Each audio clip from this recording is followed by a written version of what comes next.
السلام عليكم ورحمة الله وبركاته. ازيكم عاملين ايه؟ وحشتوني. والنهاردة حلقة جديدة من قناة بناتي حياتي هنعمل فيها الحواوشي الاسكندراني على اصوله. تابع معايا الخطوات للاخر عشان تعرفي ازاي بيتعمل بكل تكاته وحركاته. يلا بينا قبل ما نبدأ نشوف المقادير بتاعتنا ونقول بسم الله. في البداية أنا حضرت اللحمة المفرومة بتاعتي. حضرت الأول على نص كيلو لحمة مفرومة، حضرت حوالي بصلتين كبار، فرمتهم فرم ناعم وتبلتهم بالملح والفلفل والثوم البودر والبصل البودر وحطيتهم على جنب. قطعت الفلفل الأخضر وبعد كده قطعت الطماطم بتاعتي، وابتديت اخد اللحمة المفرومة، ابتدي افرم اللحمة بتاعتي جامد قوي ان انا بخلطها كويس. كل ما بتخلطيها كويس بتبقى اللحمة بتاعتي ناعمة. وبعد كده ببتدي احط عليها الفلفل والطماطم والبصل بتاعتي، وكمان حطيت عليها شوية من اللي بتخلي طعم الحواوشي بيبقى طعمه لذيذ جدا. انا هنا عشان هعمل نوعين من الحواوشي، واحد ساده من غير الطماطم والفلفل، والتاني بالطماطم والفلفل. فهبتدي اعمل الاساس بتاعي ان انا عجنت اللحمه المفرومه مع البصل مع الليه بتاعتي. هبتدي احط عليها المكون اللي بيخليها تتحط في رغيف الحواوشي كده تحسيها قطعه واحده مش مفروله. هبتدي احط عليها الدقيق، هي حوالي معلقه بسيطه من الدقيق، وبحط عليها كمان رشه من البيكنج باودر، رشه بسيطه خالص من البيكنج باودر. ده بيخلي فيها اللحمه كده كانها فيها بتتنفس يعني في الساندوتش مش مكتومه، بتديها شويه هشاشه يعني. وبحط عليها معلقه من الخل. الإضافة دي والتركاية دي فعلا بتودي الحواوشي في حتة تانية خالص. بتحسي ان انتي بتاكلي اللحمة جوه الساندوتش، يعني فيها هشة كده وانتي بتاكليها، واللحمة بتبقى دايبة معاكي. بتنزل كل العصارة اللي جواها كمان على العجين بتاع الحواوشي، فبتديكي طعم الحواوشي الاسكندراني الأصلي. هبدأ أعجن تاني المكونات كلها مع بعض لغاية لما تتجانس تماما مع بعض، وهحطها عندي على جنب. هقسمها بقى نصين، جزء هيتعمل من غير الفلفل والطماطم، والجزء التاني هخلطها بقى مع الفلفل والطماطم. بعد كده هبتدي اجيب بقى الجزء العجين بقى بتاعي عشان اعجنه.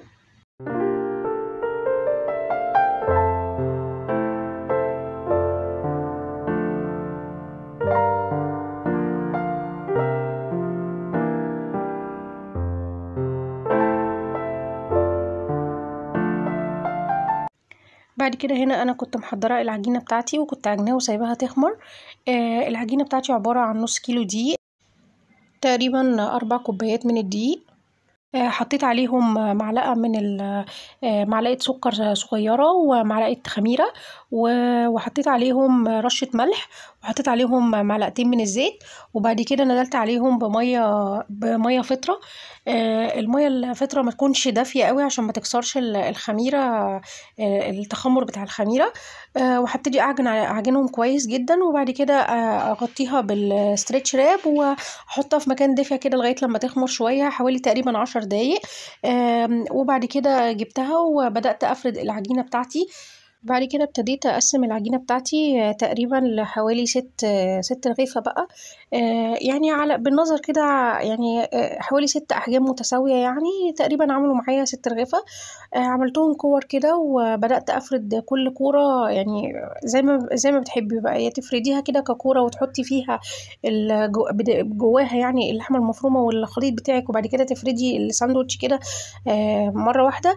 يا اما تفردي رق من العجينه وبعد كده تحطي اللحمه، وبعد كده تفردي رق تاني فوقيه، وبعد كده تقفليه مع بعض زي ما تحبي. لو حابه برضو تعمليه انصاص ممكن برضو تفردي رغيف من العجينه وتحطي جزء من اللحمه المفرومه الخليط بتاعك في جزء من النص وتقفلي من الجناب. ابتديت افرد جزء من العجينه واحشيها في النص بقطعه اللحمه، وبقيت اقفلها كده عشان العجينه تختلط ببعضها واكورها، وببتدي افردها الرغيف كله بفرده، وبعد كده احطه. وانا بشتغل بالعجينه بحط باقي العجين التاني بغطيه عشان ما ينشفش. هبتدي اعمل كل الكميه اللي عندي اللي هم 6 رغيفه.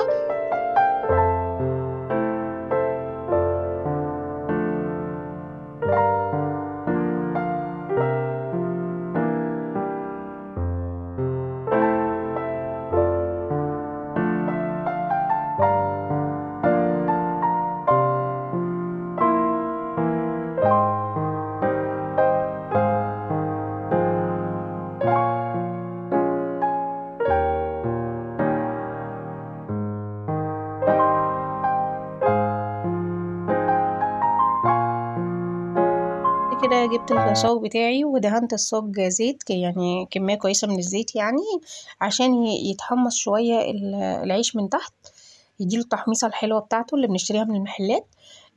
وبعد كده ابتديت احط العيش بتاعي على الصاج. دول 6 رغيفة زي ما انا قلت، اتعملوا 6 رغيفة، عملت منهم 4 بالحشو اللي هو بالطماطم والفلفل، و2 من غير طماطم وفلفل.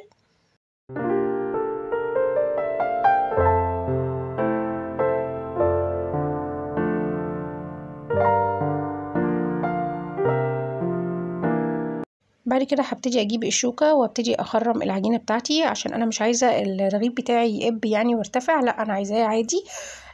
كمان عشان اللحمة المفرومة البخاري يقدر يسوي اللحمة، واللحمة بتاعتي تبقى مستوية كويس.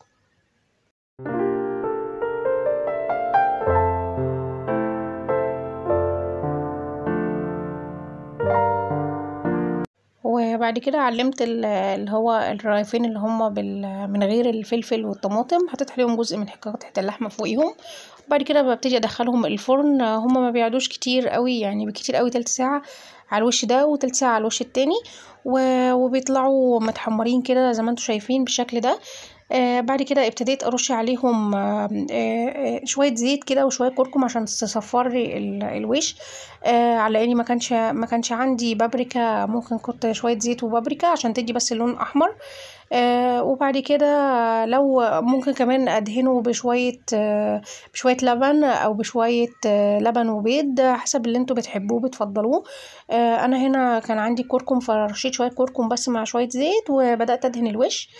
وبعد كده لما استوى على الوش ده بدأت انقله على الناحية التانية، قلبته على الناحية التانية وطلع بالشكل ده. ده اول ما بيخلص وبيستوي بيبقى بالمنظر ده. لو انا حباه اللي يبقى ناشف بسيبه كده في الهواء ما بغطوش. لو انا حباه ان هو يبقى طري، العيش يبقى طري، برش عليه بالبخاخ ميه وببتدي اغطيه بفوطه نضيفه بيخلي العيش يبقى طري. وبألف هنا وشفا.